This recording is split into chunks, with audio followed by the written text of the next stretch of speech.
Lutheran അവർ ministries Christian media centre സമർപ്പിക്കുന്ന സ്വർഗസുധ പ്രോഗ്രാമിലേക്ക് എല്ലാ മാന്യപ്രേക്ഷകർക്കും ക്രിസ്തുവേശുവിന്റെ ധന്യനാമത്തിൽ സ്നേഹവന്ദനം. ധ്യാനവചസ്, ദേവസംഗീതം, സുബിൻസ് കൗൺസിലിംഗ് ടോക്ക്, ദൈവസന്നിധി, കുട്ടികളും ഞാനും തുടങ്ങിയ 5ഓളം സെഗ്മെന്റുകൾ കോർത്തിണക്കി നിങ്ങൾക്കായി ഞങ്ങൾ സമർപ്പിക്കുന്ന പ്രോഗ്രാമാണ് സ്വർഗസുധ. കഴിഞ്ഞ എപ്പിസോഡ് നിങ്ങൾക്ക് ഏവർക്കും അനുഗ്രഹമായിരുന്നു ഞങ്ങൾ വിശ്വസിക്കുന്നു. അധികം മുഖവരിയൊന്നും കൂടാതെ നമുക്ക് പ്രോഗ്രാമിലേക്ക് കടക്കാം. ആദ്യ സെഗ്മെന്റ് ധ്യാനവചസ്. നമുക്ക് വളരെ ശ്രദ്ധയോടെ ആയിരിക്കാം.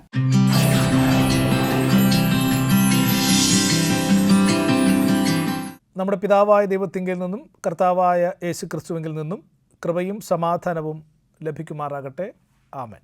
അല്പനേരത്തെ ധ്യാനത്തിന് തിരഞ്ഞെടുത്ത വേദഭാഗം ഇയ്യോബിൻ്റെ പുസ്തകം 38-ാമത്തെ അധ്യായം 1 മുതൽ 11 വരെയുള്ള വാക്യങ്ങൾ. അതിൻ്റെ 2-ാമത്തെ വാക്യത്തിൽ യഹോവയായ ദൈവം ഇയ്യോബിനോട് ചോദിക്കുന്ന ചോദ്യം ഇങ്ങനെയാണ്: അറിവില്ലാത്ത വാക്കുകളാൽ ആലോചനകളെ ഇരുളാക്കുന്നവൻ ഇവൻ ആർ?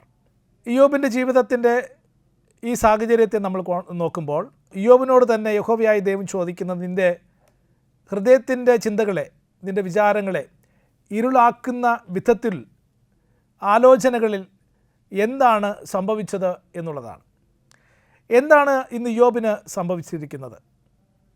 ഇയ്യോബിനെക്കുറിച്ച് യഹോവയായ ദൈവം തന്നെ സാക്ഷ്യം പറയുന്നത് ഏറെ ഭക്തിയുള്ള നീതിമാനായ ഒരു വ്യക്തിയായിരുന്നു ഇയ്യോബ് എന്നാണ്. 1-ാമത്തെ അധ്യായത്തിലും 2-ാമത്തെ അധ്യായത്തിലും ഈ വാക്കുകൾ യഹോവയായ ദൈവം എടുത്ത് പറയുന്നത് നമ്മൾ കാണുന്നുണ്ട്. എന്നാൽ ഭക്തിയുള്ളവനും ഏറെ നീതിയുള്ളവനുമായിരുന്ന ഇയ്യോബിൻ്റെ ജീവിതത്തിൽ അവന് നേരിടേണ്ടി വന്നത് ഏറെ തിക്തമായ അനുഭവങ്ങളായിരുന്നു എന്നാണ്. ഏറെ വേദന നിറഞ്ഞ അനുഭവങ്ങളായിരുന്നു. 2-ാമത്തെ അധ്യായത്തിൽ നമ്മൾ കടന്നു ചെല്ലുമ്പോൾ അവൻ്റെ ജീവിതത്തിൻ്റെ സമൃദ്ധിയൊക്കെ അവന് നഷ്ടമായി എന്നാണ്. 1-ാമത്തെ അധ്യായം നമ്മൾ പഠിക്കുമ്പോൾ ഇയ്യോബിന് മക്കളായും വസ്തുസമ്പത്തായും മൃഗസമ്പത്തായും ആ ദേശത്തിലുള്ള മറ്റ് ആരെക്കാളും ഏറ്റവും ഉയർന്ന സമൃദ്ധിയുള്ള ഒരു മനുഷ്യനായി ജീവിച്ചിരുന്ന വ്യക്തിയാണ് ഇയ്യോബ് എന്നാണ് നമ്മൾ പഠിക്കുന്നത്. എന്നാൽ വ്യത്യസ്തമാകുന്ന സാഹചര്യങ്ങളാൽ അവൻ പിശാചിനാൽ പരീക്ഷിക്കപ്പെട്ടു. നമ്മൾ വായിക്കുന്നത് യഹോവയായ ദൈവത്തിൻ്റെ സന്നിധിയിൽ സാത്താൻ കടന്നു ചെന്ന് ഇയ്യോബിൻ്റെ ഭക്തിയെക്കുറിച്ച് പറയുമ്പോൾ അവൻ്റെ സമ്പത്തൊക്കെ നഷ്ടപ്പെട്ടാൽ ഒരു പക്ഷേ അവൻ ദൈവത്തെ തള്ളിപ്പറയും. അതുകൊണ്ട് അവനെ പരീക്ഷിക്കുവാൻ എനിക്ക് അധികാരം നൽകണം എന്ന് പറഞ്ഞ് അവൻ ഇയ്യോബിനെ പരീക്ഷിക്കുന്നതായി, സാത്താൻ ഇയ്യോബിനെ പരീക്ഷിക്കുന്നതായി നമ്മൾ പഠിക്കുന്നു. പരീക്ഷണങ്ങളെന്ന് പറയുന്നത് ഒട്ടും ലളിതമായിരുന്നില്ല എന്നാണ്. അവൻ്റെ മക്കൾ അവന് നഷ്ടപ്പെട്ടു, അവൻ്റെ മൃഗസമ്പത്ത് നഷ്ടപ്പെട്ടു, അവൻ്റെ ദാസിദാസന്മാർ നഷ്ടപ്പെട്ടു. ഇങ്ങനെ ആരുമില്ലാത്ത ഒരു അനുഭവത്തിലേക്ക് അവൻ തള്ളിയിടപ്പെട്ടു. മാത്രമല്ല, നമ്മളവിടെ വായിക്കുന്നത് അവൻ്റെ ശരീരമാസകലം വ്രണങ്ങൾ നിറഞ്ഞവനായി അവൻ തന്നെത്താൻ ചാരത്തിലിരുന്ന് ഓട്ടുകഷണം കൊണ്ട് തൻ്റെ പുറം ചുരണ്ടുന്ന വിധത്തിലുള്ള അസഹനീയമായ വേദന സഹിക്കുന്ന ഒരു അനുഭവത്തിലേക്ക് അവൻ വീഴപ്പെട്ടു എന്നാണ്. നോക്കുക, ഇങ്ങനെ ശരീരമാസകലം ഭൗതികമായി ഇങ്ങനെ വേദനയും പ്രയാസവും ദുഃഖവും ഒക്കെ അനുഭവിക്കുന്നതിനിടയിൽ തന്നെ മാനസികമായി ഉണ്ടായ സംഘർഷവും അതിഭയങ്കരമായിരുന്നു. നമ്മൾ വായിക്കുന്നത് അവൻ്റെ ഭാര്യ അവനെ തള്ളിപ്പറഞ്ഞു, അവനോട് പിറുപിറുത്തു, നീ ഈ വിശ്വാസം എന്തിനു മുറുകെ പിടിച്ചിരിക്കുന്നു, ഈ വിശ്വാസം ത്യജിച്ചു കളക എന്ന് പറയുന്നത് നമ്മൾ വായിക്കുന്നുണ്ട്. നോക്കുക, കുടുംബാംഗങ്ങൾ കൈവിടപ്പെടുമ്പോൾ നമുക്ക് സഹായവും ആശ്രയവും ഒക്കെ ആകുന്നത് നമ്മുടെ സുഹൃത്തുക്കളാണ്. ഒരു കാലഘട്ടത്തിൽ ഇയ്യോബിനെക്കുറിച്ച് അവൻ ഏറ്റവും ശ്രേഷ്ഠനെന്നും അവൻ ഏറ്റവും മഹത്തായ ഒരു വ്യക്തിയുമെന്ന് പറഞ്ഞിരുന്ന സുഹൃത്തുക്കൾ പിന്നീട് ഉള്ള കാലങ്ങളിലേക്ക് നമ്മൾ കടന്നു വരുമ്പോൾ, ഇവനിങ്ങനെ രോഗാതുരമായിരിക്കുന്ന ഒരു അനുഭവത്തിലേക്ക് കടന്നു വരുമ്പോൾ അവരും ഇയ്യോബിനെ തള്ളിപ്പറഞ്ഞു എന്നാണ് നമ്മൾ വായിക്കുന്നത്. നീ ശിക്ഷ അനുഭവിക്കുന്നത് നിൻ്റെ ജീവിതത്തിൻ്റെ ബലഹീനത നിമിത്തമാണ്, നിൻ്റെ ജീവിതത്തിൻ്റെ കുറവ് നിമിത്തമാണ് എന്ന് പറയുന്ന അവൻ്റെ സുഹൃത്തുക്കളെ നമ്മൾ കാണുന്നുണ്ട്. ഭൗതികമായി വേദന അനുഭവിക്കേണ്ടി വന്നു, ഇന്ന് മാനസികമായി ഇങ്ങനെ സങ്കടം അനുഭവിക്കേണ്ടി വന്നു.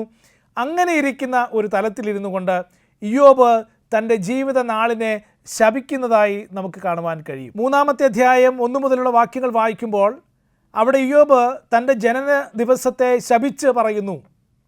ആ ദിവസം അങ്ങനെ ഒരു ദിവസം ഇല്ലായിരുന്നുവെങ്കിൽ കൊള്ളായിരുന്നു, ഇങ്ങനെ ഒരു പുരുഷപ്രജ ജനിച്ചത് സംഭവിക്കാതിരുന്നുവെങ്കിൽ നന്നായിരുന്നു എന്ന് പറഞ്ഞ് തൻ്റെ ജനന ദിവസത്തെ ശപിക്കുന്ന ഇയ്യോബിനെയാണ് നമുക്കവിടെ കാണുവാൻ കഴിയുക. ഇങ്ങനെ വേദനയുടെ അങ്ങേയറ്റത്തിൽ ഇങ്ങനെ തൻ്റെ ദിവസത്തെ തന്നെ ശപിക്കുന്ന ഒരു അനുഭവത്തിലിരിക്കുമ്പോഴാണ് ഇവിടെ യഹോവയായ ദൈവം ചോദിക്കുന്നത്, നിൻ്റെ ആലോചനയെ ഇരുളാക്കുന്ന ഈ ചിന്തകൾ നിനക്ക് എവിടെ നിന്ന്? നിൻ്റെ ആലോചനകളെ ഇരുളാക്കുന്നത് ആരാണ്? എവിടെയാണ് ആലോചനകൾ ഇരുളാക്കപ്പെട്ടത്? ഇവിടെ യഹോവയായ ദൈവം തുടർന്ന് ചില ചോദ്യങ്ങൾ അവിടെ ഇയ്യോബിനോട് ചോദിക്കുകയാണ്. എവിടെയാണ് ആലോചനകൾ ഇരുളായിപ്പോയത്? നിൻ്റെ ദിവസത്തെ ശപിക്കുന്ന വിധത്തിൽ നീ ഇങ്ങനെ പതറിപ്പോയത് എവിടെയാണ്? ഇവിടെ യഹോവയായ ദൈവം തുടർന്ന് ചില ചോദ്യങ്ങളാണ് അവിടെ ചോദിക്കുന്നത്. ഈ ആകാശത്തെ വിരിക്കുമ്പോൾ, ഈ ഭൂമിയെ സൃഷ്ടിക്കുമ്പോൾ നീ എവിടെയായിരുന്നു? നിനക്കതറിയാമോ? അതാരാണ് ഇങ്ങനെ ഭൂമിയെ വിരിച്ചത്, ആകാശത്തെ വിരിച്ചത്, ഈ ഭൂമിയെ ഉണ്ടാക്കിയത് എന്ന് നിനക്കറിയാമോ? കടലിങ്ങനെ അലയടിച്ച് ഇങ്ങനെ അതിർ കടന്ന് വരാതെ വണ്ണം അതിന് അതിർവരമ്പ് നിശ്ചയിച്ചത് ആരാണ് എന്ന് നിനക്കറിയാമോ? എന്നിങ്ങനെ ചില ചോദ്യങ്ങളിൽ ഇയ്യോബിനോട് അവിടെ ചോദിക്കുന്നതായി നമുക്ക് കാണുവാൻ കഴിയും. അതായത് നിൻ്റെ ചിന്തകളിൽ ഇരുൾ എവിടെയാണ് അടഞ്ഞത്, അല്ലെങ്കിൽ എവിടെയാണ് ഇരുൾ മൂടിയത്? ഇരുൾ മൂടിയത് നിന്നെയും ഈ പ്രപഞ്ചത്തെയും സൃഷ്ടിച്ചിരിക്കുന്ന ദൈവത്തിൻ്റെ ശക്തിയെ മറന്നിടത്താണ് നിൻ്റെ ഹൃദയത്തിൽ ഇരുൾ മൂടപ്പെട്ടത് എന്ന് ഇവിടെ ഇയ്യോബിനോട് പറയുന്നതായി നമുക്ക് കാണുവാൻ കഴിയും. സകലത്തെയും സൃഷ്ടിച്ചിരിക്കുന്ന ദൈവത്തിൻ്റെ ശക്തിയെ മറന്നു പോകുന്ന ഇടത്താണ് നമ്മുടെ ഹൃദയങ്ങളിൽ ഇരുൾ മൂടപ്പെടുന്നത് എന്ന് ഇവിടെ യഹോവയായ ദൈവം ഇയ്യോബിനോട് പറയുന്നതായി നമുക്ക് കാണുവാൻ കഴിയും. പ്രിയമുള്ളവരെ, നമ്മുടെ ജീവിതങ്ങളിൽ പല വിധത്തിലുള്ള അല്ലെങ്കിൽ വ്യത്യസ്തമാകുന്ന ഇരുളടഞ്ഞ അനുഭവങ്ങൾ അല്ലെങ്കിൽ വേദനാജനകമായ അനുഭവങ്ങൾ കടന്നു വരാറില്ലേ? രോഗത്തിൻ്റെതാകാം, സാമ്പത്തിക ഞെരുക്കത്തിൻ്റെതാകാം, നോക്കുക സാമൂഹികമാകുന്ന തള്ളിക്കളയലിൻ്റെതാകാം. ഇന്നിങ്ങനെ വ്യത്യസ്തമായ പല വിധത്തിലുള്ള വേദനാജനകമാകുന്ന അനുഭവങ്ങൾ നമ്മുടെ ജീവിതത്തിൽ കടന്നു വരാറുണ്ട്. ഇന്നുള്ള കാലങ്ങളിൽ നമ്മൾ നോക്കൂ, യുവതി യുവാക്കളിൽ വലിയൊരു ശതമാനം ഇങ്ങനെ ആത്മഹത്യയിലേക്കൊക്കെ കടന്നു പോകുന്നത് നമ്മൾ കാണുന്നുണ്ട്. നോക്കുക, മനസ്സ് തകർന്നിരിക്കുന്ന, നുറുങ്ങിയിരിക്കുന്ന, ഇനി എൻ്റെ മുൻപിൽ ജീവിതത്തിനൊരു പ്രത്യാശയില്ല എന്ന് ചിന്തിക്കുന്ന അനേകർ ഉണ്ട്. ഒരുപക്ഷെ ഞാനും നിങ്ങളും അതിൽ പെടുന്നവരാകാം. ആ നിമിഷങ്ങളിൽ ഇന്ന് യഹോവയായ ദൈവം ഇങ്ങനെ നമ്മളോട് ചോദിക്കുന്നുണ്ട്, ഈ ആകാശത്തെ നിർമ്മിച്ചത് ആരെന്ന് നിനക്കറിയുമോ? ഈ ഭൂമിയെ ഇങ്ങനെ നിനക്കായി ഒരുക്കിയത് ആര് എന്ന് നിനക്കറിയാമോ? ഈ കടലിങ്ങനെ ഇരമ്പി കടന്നു വരാതെ വണ്ണം അതിന് അതിർവരമ്പ് നിയമിച്ചവൻ ആരെന്ന് നിനക്കറിയാമോ? ഇല്ല, നീ ഇതൊക്കെ ചെയ്തവനെ നീ മറന്നുപോയോ? ഇതൊക്കെ സൃഷ്ടിച്ചിരിക്കുന്നവനെ നീ മറന്നു കളഞ്ഞുവോ? നിൻ്റെ ജീവിതങ്ങളിൽ നീ നശിച്ചു പോകുവാൻ ഇടകൊടുക്കാതെ വണ്ണം ഈ കഷ്ടതകളുടെ അപ്പുറം അല്ലെങ്കിൽ നിൻ്റെ ജീവിതത്തിൻ്റെ വേദനകൾക്കൊക്കെ അതിർ നിശ്ചയിച്ചിരിക്കുന്ന ഒരു ദൈവം നിന്നോട് കൂടെയുണ്ട് എന്ന് നീ ഓർത്തുകൊള്ളുക. തുടർന്ന് 42-ാമത്തെ അധ്യായത്തിലേക്ക് വരുമ്പോൾ ഇയ്യോബ് തൻ്റെ ജീവിതത്തെ കുറച്ചുകൂടി ധൈര്യത്തിൽ നിന്ന് പറയുന്നുണ്ട്. ദൈവമേ, അല്ലെങ്കിൽ യഹോവേ, നീ സകലവും അറിയുന്നു. യഹോവേ, നീ സകലവും അറിയുന്നു. ഇനി എന്താണ് സംഭവിക്കുവാനിരിക്കുന്നത്, ഇനി എന്താണ് വരുവാനിരിക്കുന്നത് എന്നുള്ളതിനൊക്കെ ദൈവമേ നീ അറിയുന്നു എന്ന് തിരികെ ദൈവാശ്രയത്തിലേക്ക് കടന്നു ചെല്ലുന്ന ഇയ്യോബിനെ നമുക്ക് കാണുവാൻ കഴിയും. നമ്മുടെ കഷ്ടങ്ങളിലും നമ്മുടെ ഭാരങ്ങളിലും നമ്മുടെ ഹൃദയങ്ങൾ ഇരുളടഞ്ഞു പോകുന്നത് നമ്മുടെ മുൻപിൽ ശക്തനായി നമ്മെ നിയന്ത്രിക്കുവാൻ, നമുക്ക് വേണ്ടത് ഒരുക്കുവാൻ നിൽക്കുന്ന ദൈവത്തെ മറന്നു പോകുന്ന അനുഭവങ്ങൾ ഉള്ളത് കൊണ്ടാണ്. ആ ദൈവത്തിങ്കിലേക്ക് നമുക്ക് തിരിയാം. ദൈവമേ, നീ സകലവും അറിയുന്നു. ഇങ്ങനെ നാളെ എൻ്റെ ജീവിതം എന്താകുമെന്ന് ഉറപ്പില്ലാതെ ആത്മഹത്യയുടെ ഒക്കെ ചിന്തകളും വിചാരങ്ങളും പേറുന്ന ഒരുപാട് ഉള്ളങ്ങളുണ്ട്. അവരോടൊക്കെ ദൈവം പറയുന്നത് ഇതാണ്, നീ ഈ പ്രപഞ്ചത്തെ ഒന്ന് നോക്കിയിട്ട് ഇതിനൊക്കെ നിയന്ത്രിച്ചിരിക്കുന്ന ദൈവത്തിങ്കിലേക്ക് നീ ഒന്ന് തിരിയുക. ഇയ്യോബ് തിരിയുന്നു. 42-ാമത്തെ അധ്യായത്തിൻ്റെ അവസാന ഭാഗങ്ങൾ വായിക്കുമ്പോൾ തനിക്ക് നഷ്ടമായിപ്പോയി എന്ന് കരുതിയ നന്മകളുടെ ഒക്കെ ഇരട്ടി ഇയ്യോബ് തൻ്റെ ജീവിതത്തിൽ പ്രാപിച്ചെടുക്കുന്നുണ്ട്. നമ്മുടെ നാളുകൾ തീർച്ചയായും ദൈവകരങ്ങളിൽ നന്മയുടേതാണ്. ആ ദൈവത്തിങ്കൽ ആശ്രയം വെച്ച് ഹൃദയവിചാരങ്ങളെ ഇരുളിൻ്റെ അനുഭവങ്ങളിൽ നിന്ന് വെളിച്ചത്തിലേക്ക് കൊണ്ടുവരുവാൻ ദൈവം നമ്മെ സഹായിക്കട്ടെ. സകല ബുദ്ധിയും കവിയുന്ന ദൈവസമാധാനം നമ്മുടെ ഹൃദയങ്ങളെയും ചിന്തകളെയും ക്രിസ്തയേശുവിങ്കൽ കാത്തു പരിപാലിക്കുമാറാകട്ടെ. ആമേൻ. വളരെ ചിന്തനീയവും പ്രത്യാശയുമൊക്കെ നൽകിയ അനുഗ്രഹിക്കപ്പെട്ട ഒരു മെസ്സേജ് ആയിരുന്നു അല്ലേ? ഇനി നമുക്ക് മാധുര്യമേറിയ ഒരു ഗാനമായാലോ, ദേവസംഗീതത്തിലൂടെ.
വളരെ അനുഗ്രഹീതമായൊരു ഗാനമായിരുന്നു അല്ലേ? അടുത്ത സെഗ്മെന്റ് നിങ്ങൾ വളരെ ശ്രദ്ധയോടെ കേൾക്കേണ്ട ഒന്നാണ്. നമ്മുടെയൊക്കെ ജീവിതത്തിൽ നാം ക്രമീകരിക്കേണ്ടതും പഠിക്കേണ്ടതും ശീലിക്കേണ്ടതുമായിട്ടുള്ള കാര്യങ്ങൾ സുബീൻസ് കൗൺസിലിംഗ് ടോക്കിലൂടെ.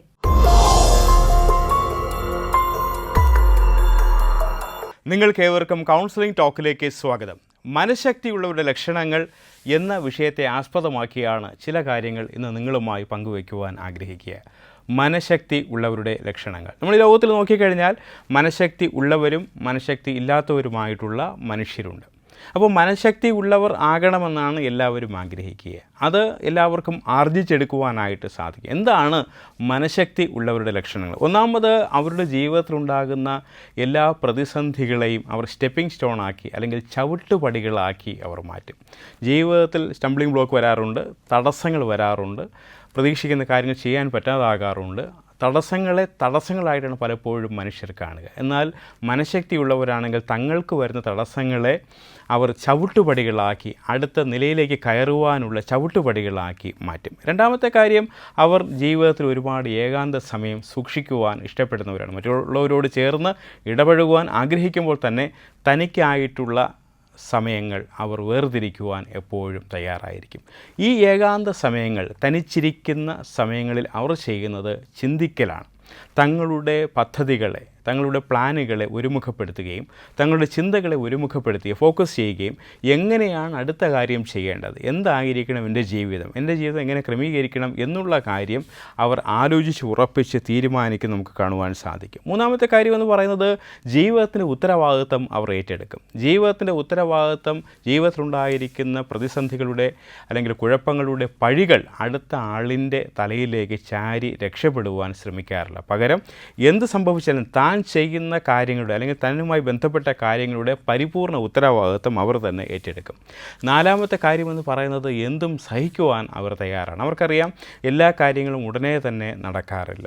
എല്ലാ കാര്യങ്ങളും ചെയ്താലും അതിൻ്റെ പ്രതിഫലം ഉടനെ തന്നെ ലഭിക്കണമെന്നില്ല. അതിനുവേണ്ടി കാത്തിരിക്കണം എന്ന് അവർക്ക് അറിയാം. ഒരു ചെടി നട്ടാൽ ഉടനെ തന്നെ അതിൻ്റെ ഫലം ഉണ്ടാവുകയില്ല. കുറച്ച് വർഷങ്ങൾ അതിനെ പരിചരിച്ചുകൊണ്ട് മാത്രമേ ഫലം ഉണ്ടാവുകയുള്ളൂ. അത് അത്ര എളുപ്പമുള്ള കാര്യമല്ല. ജീവിതത്തിലും അതുപോലെ ചില കാര്യങ്ങൾ നമ്മൾ ചെയ്തതിന് ശേഷം അതിൻ്റെ ഫലം വളരെ വേഗം കിട്ടുകയില്ല എന്ന് അവർക്കറിയാം. മനഃശക്തിയുള്ളവർ അതിനുവേണ്ടി ക്ഷമയോടെ, ഗ്രിറ്റ് എന്ന് നമ്മൾ ആംഗലേയത്തിൽ ആ വാക്ക് ഉപയോഗിക്കും, മനഃശക്തിയുള്ളവർ ദീർഘക്ഷമയോടുകൂടെ അതിനുവേണ്ടി കാത്തിരിക്കുന്നത് കാണാം. അടുത്ത കാര്യമെന്ന് പറയുന്നത്, ആരോഗ്യകരമല്ലാത്ത ചിന്തകൾ, വിശ്വാസങ്ങൾ അവർ സൂക്ഷിക്കാറില്ല. ഒരുപക്ഷെ നമ്മൾ അന്ധവിശ്വാസങ്ങൾ എന്നൊക്കെ പറയുന്ന വിശ്വാസങ്ങളും ഓരോരുത്തരും അവരുടെ ജീവിതത്തിൽ പലതരത്തിലുള്ള ചിന്തകളും ആശയങ്ങളും സൂക്ഷിക്കാറുണ്ട്. ഒരുപക്ഷെ അവരുടെ മാതാപിതാക്കളിൽ നിന്നോ ചുറ്റുപാടിൽ നിന്നോ സുഹൃത്തുക്കളിൽ നിന്നോ അല്ലെങ്കിൽ സാഹചര്യങ്ങളിൽ നിന്നോ ഒക്കെ അവർ ആർജിച്ചെടുത്ത ചില വിശ്വാസങ്ങളായിരിക്കാം. അതിങ്ങനെ ചെയ്യുന്നത് തങ്ങളുടെ ജീവിതത്തിൽ അനുകൂലമായിരിക്കും, ഇങ്ങനെ ചെയ്യുന്നത് പ്രതികൂലമായിരിക്കും എന്നൊക്കെയുള്ള അടിസ്ഥാനരഹിതമായ ചില ചിന്തകൾ. എന്നാൽ ഇവർ അങ്ങനെയല്ല, വളരെ പ്രായോഗികമായിട്ട് ശരിയായ ചിന്തകളായിരിക്കും അവർക്ക് ഉണ്ടായിരിക്കുക. അടുത്ത കാര്യമെന്ന് പറയുന്നത്, അവരുടെ ജീവിതത്തിൽ അവർ മനഃശക്തിയെ വളരെ പ്രൊഡക്റ്റീവായിട്ട് ക്രിയാത്മകമായിട്ട് ഉപയോഗിക്കും. അവർക്ക് ശക്തിയുണ്ട്, മനഃശക്തിയുണ്ട് എന്നവർക്കറിയാം. അവർ ആ മനഃശക്തി ഉപയോഗിച്ചുകൊണ്ട് മറ്റുള്ളവരെ താഴ്ത്താനോ മറ്റുള്ളവരെ ഉപദ്രവിക്കാനോ സ്വാർത്ഥ താല്പര്യത്തിനോ അല്ലെങ്കിൽ തൻ്റേതായിട്ടുള്ള നേട്ടങ്ങൾക്കോ ഉപയോഗിക്കാറില്ല. പകരം അവരതിനെ പ്രൊഡക്റ്റീവായിട്ട് ഏറ്റവും ക്രിയാത്മകമായി തൻ്റെ ജീവിതത്തിനും മറ്റുള്ളവരുടെ ജീവിതത്തിനും പ്രയോജനകരമായ വിധത്തിൽ അതിനെ മാറ്റാറുണ്ട്. അടുത്ത കാര്യമെന്ന് പറയുന്നത്, വളരെ ശുഭാപ്തി വിശ്വാസമുള്ളവരായിരിക്കും. പലപ്പോഴും ഓപ്റ്റിമിസം അല്ലെങ്കിൽ ശുഭാപ്തി വിശ്വാസം എന്ന് പറയുമ്പോൾ അതൊക്കെ ശരിയായി നടന്നുകൊള്ളും എന്നുള്ള ചിന്തയാണ് എന്നാണ് നമ്മൾ വിചാരിക്കുക. എന്നാൽ ഇവരങ്ങനെയല്ല. ഇവരുടെ ശുഭാപ്തി വിശ്വാസം എന്ന് പറയുന്നത് വളരെ പ്രാക്ടിക്കലാണ്. അതായത് അവർക്കറിയാം, ഞാൻ ഇന്ന വിധത്തിൽ കാര്യങ്ങൾ ക്രമീകരിച്ച് വെച്ചിട്ടുണ്ട്, അതുകൊണ്ട് തന്നെ കാര്യങ്ങൾ ഇത്രയും മനോഹരമായി നടക്കും. അവർ ചുമ്മാ ഇരുന്ന് എന്തെങ്കിലും നടക്കും അല്ലെങ്കിൽ എല്ലാം ശരിയായി നടക്കും എന്ന് ചുമ്മാ ചിന്തിക്കുന്ന അല്ലെങ്കിൽ അടിസ്ഥാനരഹിതമായി വെറുതെ ചിന്തിക്കുന്ന ആൾക്കാരല്ല. മനഃശക്തിയുള്ളവർ അതിനുവേണ്ടി തയ്യാറായി അതിനുവേണ്ടുന്ന ക്രമീകരണങ്ങളൊക്കെ ഒരുക്കി കാത്തിരിക്കുന്നവരാണ്. അങ്ങനെയുള്ള പ്രാക്ടിക്കലായിട്ടുള്ള ശുഭാപ്തി വിശ്വാസമുള്ളവരാണ് ഈ മനഃശക്തിയുള്ള ആളുകൾ. ഏറ്റവും അവസാനത്തെ ചിന്ത എന്ന് പറയുന്നത്, ഇവർ ഒരിക്കലും ജീവിത മൂല്യങ്ങളെ വിട്ടുകളയാറില്ല. അവർക്ക് അവരുടേതായ ചില മൂല്യങ്ങളുണ്ട്. നമ്മൾ പറയുമല്ലോ ഫിലോസഫി എന്ന്, അവരുടേതായ വ്യക്തിഗതമായ ഫിലോസഫികൾ, തത്വശാസ്ത്രങ്ങളെന്ന് പറയാറുണ്ട്. അവരുടെ ജീവിതത്തിലുള്ള ജീവിത മൂല്യങ്ങളെ എന്ത് തന്നെ വന്നാലും, എത്രയൊക്കെ ബുദ്ധിമുട്ട് നേരിട്ടാലും, എത്രയൊക്കെ പ്രഷർ അല്ലെങ്കിൽ സമ്മർദ്ദം അവരുടെ മേലുണ്ടെങ്കിലും, ആരൊക്കെ അവരെ ഉപദ്രവിച്ചാലും അല്ലെങ്കിൽ സാഹചര്യങ്ങൾ അവർക്ക് പ്രതികൂലമായി മാറിയാലും ഒരിക്കലും മനഃശക്തിയുള്ളവർ തങ്ങളുടെ ജീവിത മൂല്യങ്ങളെ വിട്ടുകളയുക. കാരണം അവർക്കറിയാം, അവരായി മാറ്റുന്നത്, അവരായി നിലനിർത്തുന്നത് അവരുടെ മനഃശക്തിയാണ്, അവരുടെ മൂല്യങ്ങളാണ്. ഈ ചിന്തകൾ നിങ്ങൾക്ക് ഇഷ്ടപ്പെട്ടുവെങ്കിൽ ഞങ്ങൾക്ക് എഴുതുക. മറ്റൊരു നല്ല വിഷയവുമായിട്ട് നമുക്ക് വീണ്ടും കാണാം. Thank you. വളരെ യൂസ്ഫുൾ ആയിട്ടുള്ള ഒരു സെഗ്മെന്റ് അല്ലേ? ഇനി നമ്മുടെ കൊച്ചു കൂട്ടുകാർ കാത്തിരിക്കുന്ന സെഗ്മെന്റ് എത്തിയിരിക്കുകയാണ്, കുട്ടികളും ഞാനും. അതിലൊരു ബൈബിൾ ഭാഗമുണ്ട്, സന്ദേശമുണ്ട്, ചോദ്യമുണ്ട്. കുട്ടികളെല്ലാവരും ശ്രദ്ധയോടെ കേട്ടിരിക്കണം.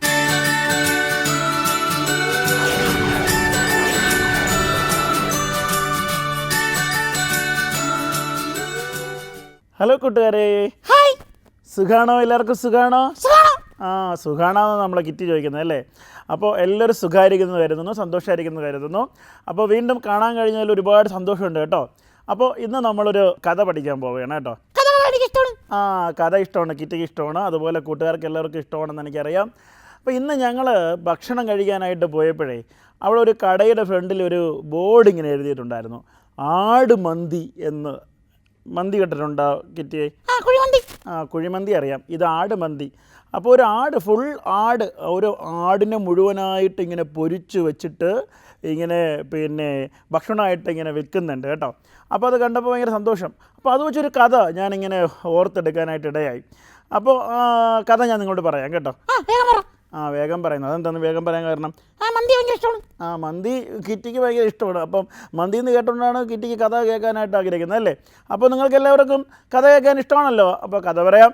അപ്പോൾ നമ്മൾ പിന്നെ ഒരിക്കലൊരു വീട്ടിൽ ഒരാൾ ഒരു ആടിനെ ഫ്രൈ ചെയ്തു കേട്ടോ. ഒരാൾ ആടിനെ മുഴുവനായിട്ട് പിന്നെ ഫ്രൈ ചെയ്ത് വെച്ചു. എന്നിട്ട് പിന്നെ വലിയൊരു ആടാണ്. അപ്പം ആ ആടിനെ മുഴുവനായിട്ടും കഴിക്കാനായിട്ടുള്ള ആൾക്കാരൊന്നും ആ വീട്ടിലില്ല. അപ്പോൾ അതുകൊണ്ട് ആ വീട്ടിൻ്റെ ഉടമസ്ഥൻ, ആ ഫ്രൈ ചെയ്ത ആൾ എന്ത് ചെയ്യുന്നറിയാമോ, അദ്ദേഹത്തിൻ്റെ മോളോട് പറഞ്ഞു, മക്കളെ നീ പോയി നമ്മുടെ ബന്ധുക്കളെടുത്തും കൂട്ടുകാരെടുത്തും സ്നേഹിതരെടുത്തും ഒക്കെ അയൽക്കാരെടുത്തൊക്കെ പിന്നെ പറഞ്ഞിട്ട് അവരെ കൂട്ടിക്കൊണ്ടുവരാൻ പറഞ്ഞു. നമുക്ക് ഒരുമിച്ചിരുന്ന് ഈ ആട് ഫ്രൈയും പിന്നെ മന്തിയും ഒക്കെ ഇവിടെ ചേർത്തിരുന്ന് ഭക്ഷണം കഴിക്കാമെന്ന് പറഞ്ഞു. അപ്പോൾ ഈ മോൾ എന്ത് ചെയ്യുന്നറിയാമോ, എന്ത് ചെയ്തെന്ന് പറയാം. അപ്പോൾ ഈ മോൾ എന്ത് ചെയ്യുന്നറിയാമോ, കുറച്ച് പുറത്തേക്ക് കുറച്ചുകൂടെ വീട്ടിൽ നിന്ന് കുറച്ചുകൂടെ ദൂരോട്ട് പോയിട്ട് മോൾ അവിടെ നിന്നൊരു നിലവിളിക്കാൻ തുടങ്ങി. അയ്യോ എല്ലാവരും ഓടി വരണേ, ഞങ്ങളുടെ വീടിന് തീ പിടിച്ചേ എന്ന് ഉറക്കെ വിളിച്ചു. അത് ഞാൻ പറയാം. അപ്പോൾ കള്ളം പറഞ്ഞ് എന്തെന്നാണ് അവൻ ചോദിക്കണേ. അപ്പോൾ ഈ കൊച്ചിങ്ങനെ നിലവിളിച്ചു. അപ്പോൾ ബന്ധുക്കൾ കേട്ടു, പിന്നെ സുഹൃത്തുക്കൾ കേട്ടു, പിന്നെ അയൽക്കാരൊക്കെ കേട്ടു. എല്ലാവരും ഓടി വരുന്നൊന്നുമില്ല കേട്ടോ. പക്ഷേ കുറച്ച് കഴിഞ്ഞപ്പോഴത്തേക്കും കുറച്ച് പേര് ഈ മോളോട് കൂടെ വീട്ടിലേക്ക് വന്നു. എന്താണ് പ്രശ്നം എന്ന് ചോദിച്ചു. അപ്പോൾ പറഞ്ഞ് വീട്ടിൽ തീ പിടിച്ചു എന്ന് പറഞ്ഞു. അങ്ങനെ കുറച്ച് പേര് ആ വീട്ടിലേക്ക് സഹായിക്കാൻ വേണ്ടി വന്നപ്പോഴുണ്ടല്ലോ അവിടെ തീയൊന്നും പിടിച്ചില്ല. അപ്പോൾ അപ്പൻ അവിടെ ഉണ്ട്. അപ്പൻ ഈ കാര്യമൊന്നും അറിയില്ല. അപ്പൻ്റെ മോള് പറഞ്ഞു, അതാ ഇവർ വന്നിട്ടുണ്ട്, ഇവർക്ക് ഭക്ഷണം കൊടുക്കാം. അപ്പോൾ അവരെ വിളിച്ചിരുത്തി. എന്നിട്ട് ഈ ആട് പിന്നെ ഫ്രൈ ചെയ്ത് വെച്ചൊക്കെയല്ലേ, ആടും പിന്നെ ഭക്ഷണവും എല്ലാം ഇങ്ങനെ വിളമ്പിക്കൊടുത്തു. അപ്പോൾ വന്നവർക്ക് ഭയങ്കര അതിശയമായി. വന്നവരെന്തിനാ വന്നേ? തീ അണയ്ക്കാനാണ് വന്നത്. പക്ഷെ അവർക്ക് എന്ത് കിട്ടി? ഭക്ഷണം കിട്ടി. ആടിനെ കിട്ടി, ഭക്ഷണം കിട്ടി. അവരിങ്ങനെ വല്ലാണ്ടായി. എന്നിട്ട് അവരെന്ത് ചെയ്തു? വല്ലാണ്ടായെങ്കിലും അപ്പോൾ രുചികരമായ സ്വാദിഷ്ടമായ ഭക്ഷണം ഇങ്ങനെ വെച്ചൊക്കെയല്ലേ, അവരെല്ലാ ഭക്ഷണവും കഴിച്ച് സന്തോഷമായിട്ട് ടാറ്റ പറഞ്ഞു പോയി. അപ്പോൾ ഈ അപ്പൻ മോളോട് ചോദിച്ചു, അവരെല്ലാം പോയി കഴിഞ്ഞപ്പോൾ ചോദിച്ചു, ഇവരെയൊക്കെ നിനക്കറിയാമോ? അപ്പോൾ അവളെന്ത് പറഞ്ഞാണ്? അറിയില്ല, അവർക്കറിയില്ല, മോൾക്കറിയില്ല, പിന്നെ ഇവരെങ്ങനെ വന്നു? അപ്പം മോള് കാര്യങ്ങളൊക്കെ പറഞ്ഞു. അപ്പൻ എന്നോട് ഭക്ഷണം പിന്നെ കഴിക്കാൻ വിളിക്കാൻ പറഞ്ഞു. പക്ഷെ ഞാൻ പോയിട്ട് വീടിന് തീ പിടിച്ചു, സഹായിക്കണേ എന്നാണ് വിളിച്ചത്. അപ്പോൾ നമ്മുടെ ബന്ധുക്കൾ കേട്ടു, അവരാരും വന്നില്ല. നമ്മുടെ കൂട്ടുകാർ കേട്ടു, അവരാരും വന്നില്ല. നമ്മുടെ അയൽക്കാരിൽ പലരും കേട്ടു, വന്നില്ല. കുറച്ച് പേര് മാത്രമേ വന്നുള്ളൂ.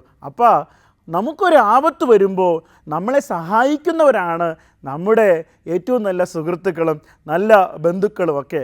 അതല്ലേ ശരി, അവർക്കല്ലേ നമ്മൾ പിന്നെ ഭക്ഷണം വിളമ്പേണ്ടത്, അവരെയല്ലേ സൽക്കരിക്കേണ്ടത്. അപ്പന് സന്തോഷമായി. പ്രിയപ്പെട്ട കൂട്ടുകാരെ, ഈ കഥയിൽ നിന്നൊരു കാര്യം നമ്മൾ പഠിക്കുന്നുണ്ട്. കുഴിമന്തി കൊള്ളാമെന്നാണോ? കുഴിമന്തിയൊക്കെ കൊള്ളാം. പക്ഷേ വേറൊരു കാര്യമുണ്ട്. എന്താണെന്നറിയാമോ? യേശുപ്പച്ചൻ്റെ അടുത്ത് ശിഷ്യന്മാർ വന്നു, നിൻ്റെ ബന്ധുക്കളും നിൻ്റെ വീട്ടുകാരൊക്കെ നിന്നെ കാണാൻ വന്നിരിക്കുന്നു എന്ന് പറഞ്ഞു. അപ്പോൾ യേശുപ്പച്ചൻ പറഞ്ഞൊരു കാര്യമുണ്ട്. എന്താണെന്നറിയാമോ? കിറ്റിക്കറിയാമോ? അങ്കിള് പറയാൻ. യേശുപ്പച്ചൻ പറഞ്ഞു, എൻ്റെ പിതാവിൻ്റെ ഇഷ്ടം ചെയ്യുന്നവരത്രേ എൻ്റെ ബന്ധുക്കളും കൂട്ടുകാരും എന്നുള്ളതാണ്. എൻ്റെ ദൈവത്തിൻ്റെ ഇഷ്ടം എല്ലാവരെയും സ്നേഹിക്കുക, എല്ലാവരെയും സഹായിക്കുക, എല്ലാവരെയും കരുതുക, എല്ലാവരോടും സന്തോഷമായിട്ടിരിക്കുക, ക്ഷമയുള്ളവരായിരിക്കുക. അതാ അപ്പൻ്റെ ഇഷ്ടം, പിതാവിൻ്റെ ഇഷ്ടം. അത് ചെയ്യുന്നവരാണ് എൻ്റെ സുഹൃത്തുക്കളും കൂട്ടുകാരും ബന്ധുക്കളും എന്നുള്ളതാണ്. പ്രിയമുള്ളവരെ, നമുക്ക് നല്ല കൂട്ടുകാരായി, നല്ല സ്നേഹിതരായി, നല്ല അയൽക്കാരായി, നല്ല ബന്ധുക്കളായി ജീവിക്കാനായിട്ട് കഴിയണം. അപ്പോൾ കഥ എല്ലാവർക്കും ഇഷ്ടമായല്ലോ? മന്തി ഇഷ്ടമായി, കഥ ഇഷ്ടമായി. അപ്പോൾ ഈ കഥയിലൊരു ചോദ്യമുണ്ട്. യേശുപ്പച്ചൻ പറഞ്ഞില്ലേ, എൻ്റെ പിതാവിൻ്റെ ഇഷ്ടം ചെയ്യുന്നവരത്രേ എൻ്റെ ബന്ധുക്കളും എൻ്റെ സുഹൃത്തുക്കളും. ആ വാക്യം ഏത് പുസ്തകത്തിൽ, എത്രാമത്തെ അധ്യായത്തിൽ, എത്രാമത്തെ വാക്യം എന്ന് കണ്ടുപിടിച്ച് നമുക്ക് എഴുതുക. സമ്മാനമുണ്ട്. അപ്പോൾ ഓക്കെ, ടാറ്റ, ബൈ ബൈ. കൂട്ടുകാർക്കെല്ലാം ഈ ബൈബിൾ ഭാഗം ഇഷ്ടമായോ? അങ്കിൾ ചോദിച്ച ചോദ്യം മനസ്സിലായോ? അങ്ങനെയാണെങ്കിൽ നിങ്ങൾ ഉത്തരം ഞങ്ങളെ എഴുതി അറിയിക്കുക. ഈ പ്രോഗ്രാമിൻ്റെ അവസാനം ഞങ്ങൾ വാട്സപ്പ് നമ്പറും അഡ്രസ്സും നിങ്ങളെ അറിയിക്കുന്നതാണ്. അതിലേക്ക് നിങ്ങൾ ഉത്തരങ്ങൾ അയച്ച് നല്ല അടിപൊളി സമ്മാനങ്ങൾ നേടുക. സ്വർഗസുധ പ്രോഗ്രാമിൻ്റെ അവസാനത്തെ സെഗ്മെൻറ്റ് ദൈവസന്നിധി. നമുക്ക് പ്രാർത്ഥനയോടെ ആയിരിക്കാം.